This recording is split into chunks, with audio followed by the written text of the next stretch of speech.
Hey everybody, Michael Snyder, Pacific Northwest weather watch. Today is August 15th, and right now we are looking at the infrared satellite imagery. Impressive frontal system now pushing across southwest BC, western Washington, approaching northwest Oregon as we speak. Look at the curly Q, the spin up there right across Haida Gwaii up into western Canada, ushering in this frontal system. Some very muggy conditions out there. I mean, the dew point at my house, 67 degrees, just really amazing. Feels like Honolulu or Hilo, Hawaii when I'm down there visiting family. I mean, my goodness, we are just in the swamp here this evening, and this rain is going to continue on for much of the region here as we go through tonight.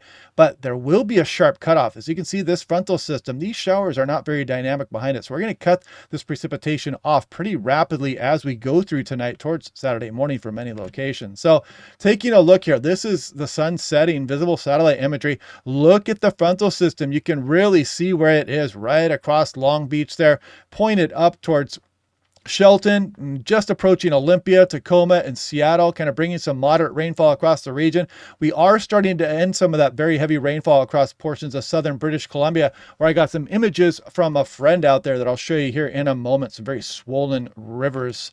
Check it out, the Coquitlam River out there across British Columbia. Hope I'm pronouncing that right. But you can see a lot of water coming down. And if I show you this next one too, I mean, quite swollen there. Almost looks like it's getting a little bit close to flood stage across southwest BC. And this is from Brad 604. If you're looking for some highlights of the weather across southern British Columbia here, Brad is a good one to follow there. So go ahead and give him a follow if you would like. But yeah, thanks, Brad, for those images. And this My Channel thing is going to be reset here probably in the next week or so, but you are in the right place. I still don't have the ability to change this because YouTube is being overly cautious and doesn't want me going in there making changes just in case for some reason I am the hacker. I don't know. I wish they would get a human behind this and go ahead and check out the 1900 videos with my face on them to make sure that I am indeed the owner of this channel. But anyway, you're in the right place, and we're building back some of the subscribers. We lost a few people here, probably confused people with the My Channel and the logo change there, but hopefully we'll get your trust back here. We're still up over 100,000. Now, the watches, warnings, and advisories. So this is the hydrologic outlook here. And if you're across some of the higher terrain, just remember there's a lot of water coming down, and you could still be running into some of those swollen creeks. Any hikers out there or campers and whatnot, just kind of keep that in the back of your mind. And if you're near some of the burn scar areas, watch out for that. There still could be some, debris flows and whatnot as well. But overall speaking, this is a very beneficial thing that is going on right now, but you can't see the hydrologic outlook here in effect for Western Washington. And I just got to go over the wording one more time. The extremely anomalous moisture plume associated with an atmospheric river. All-time records probably broken with precipitable water. There's a nice tongue twister for you. Say that 3 times fast. So we are really kind of bathing in this moisture here across Pacific Northwest. It really doesn't get any more moist than this for the region. So yeah, fun stuff here and largely beneficial because we've been so dry. Now here's the latest European, the 18Z. There is the frontal system pushing through the region. Sharp cutoff as we go on into Saturday morning. Frontal system weakening as it moves off to the east, but we're still going to be dealing with some thunderstorm potential east of the mountains Saturday and Sunday. West of the mountains, still some light showers out there, but nothing like what we're getting last night and for the day today. And if we take one more look here at the precipitable water, Quileute, the all-time record high was on September 6th, 1957, 1.72. I think we have beaten that so far today, probably towards 1.9. So yeah, the most precipitable water ever over the Pacific Northwest in recorded history. Now, one more look at that. You can see the frontal system, precipitable water here. You can kind of see the sharp frontal cutoff as it moves across the Cascades in eastern Washington, eastern Oregon, and pushes off to the east. And here we go with the composite reflectivity. So there is the frontal system. We saw this in what we just looked at, and here we are right about 8, 9 o'clock on the high resolution rapid refresh. But you can clearly see the frontal system still packing some moderate rain right up until the end. And then when that frontal system passes, we're going to have the rapid shutoff. The fire hose is going to shut off for you for Seattle and eventually for Portland as we go through Saturday morning. Frontal system moving east, but weakening as it does so. And then we go through Saturday. You can see this thunderstorm maybe here towards Spokane tomorrow afternoon, maybe eastern Oregon as well. Probably some lightning associated with some of this activity. And then we go on in through Sunday morning. We go through Sunday afternoon. You can see the redevelopment of some of that thunderstorm activity across eastern Oregon up towards portions of Idaho, maybe Boise getting a thunderstorm tomorrow, Sunday, I should say. Who knows about that? But yeah, it does look like there is a possibility for it. Now, again, very beneficial here. We might have been even Cat 4 for some areas, but that says mostly hazardous, but not at this time of year. Mostly beneficial. I don't think there's been any reports of any major flooding, even though some of the rivers are running, the streams are running pretty high. We should be okay. And the wind's not really too much of a deal here as well. Again, if you're walking around the parks, there's some blustery conditions out there, but nothing really too extreme. So yeah, wind not too big of a deal. The big story, the big weather story from this one is just us just bathing in this swamp. So this is my house. Look at the dew point, 67 degrees today. That's just outrageous. One of the highest dew points I've ever recorded at my house. We're at 0.65, I think, and we're at half an inch on the day as far as the current rainfall. So yeah, nice and rainy out there. Continues to rain for many areas. Now let's take a look at where we're going through the extended forecast here. This is tomorrow, Saturday, 75 degrees for Seattle. I think the temperature starting to bounce back a little bit here as we go through the mid portion of this upcoming week.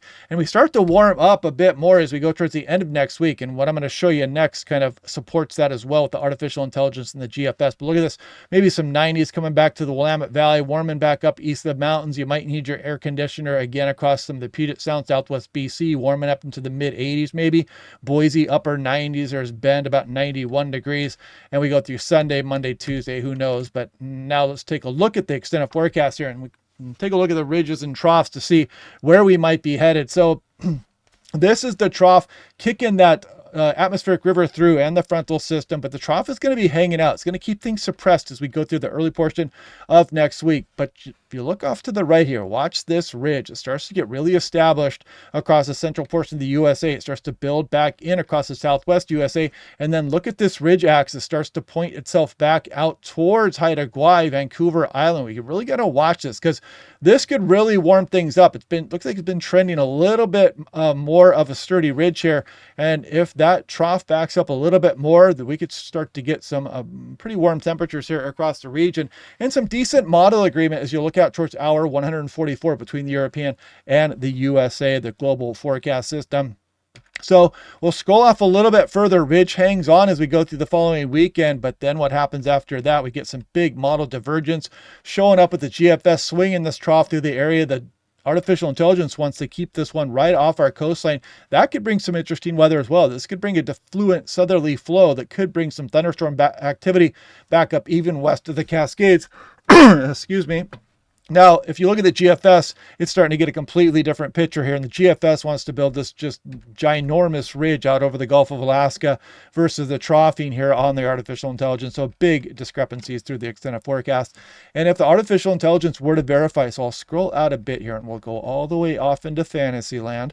Where is our trough? There it is. It's spinning off over the coastal areas here. And you can see it drop down into place, kind of the California-Oregon border. And if that were to happen, we would get some instability to come back up over the region. I'm always watching for these because these can be prolific lightning producers across the region. But of course, if you look out here, we're looking at over 300 hours out in the forecast. Purely fantasy here at this time frame.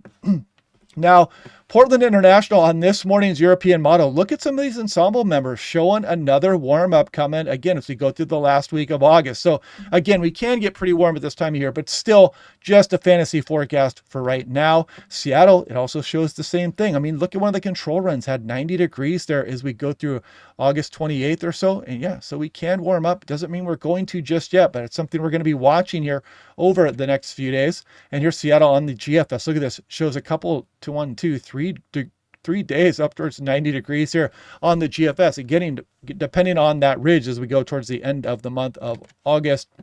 Now, this one was updated from this morning's video here. You can kind of see, again, the European extended showing some warm conditions. Even in September, you can still warm up here across the region, but the overall trend is down, as well as precipitation. By the time you get towards September, the trend is definitely up. And here's the 8 to 14 day. This was updated here today, above normal conditions there, and a broad brush above normal. We're not going to worry about that too much. But anyway, I'll get this video out so you guys can have one more look at things tonight. I'll do my normal briefings tomorrow. Again, let me show you the this with you one more time if I didn't already. I can't even remember if I just showed you this here. So much running through my mind. But you can see that 100,000 subscribers, nice little award here, just arrived from YouTube today. So, this is your guys' award. This channel is not possible without you guys. I have a lot of dedicated followers here that give hard-earned money on a monthly basis and whatnot. You can click that join button down below if you want to do so. But again, this award is yours. We made it to that plaque. Maybe we'll hit 500,000 or 1 million subscribers someday. Who knows how that's going to go? I don't know if we even have enough people here across Pacific Northwest to get there. But anyway, I can dream, right? But yeah, I'll do my normal briefings tomorrow. Click like and subscribe. We'll do this all again then, and I will talk to you guys later.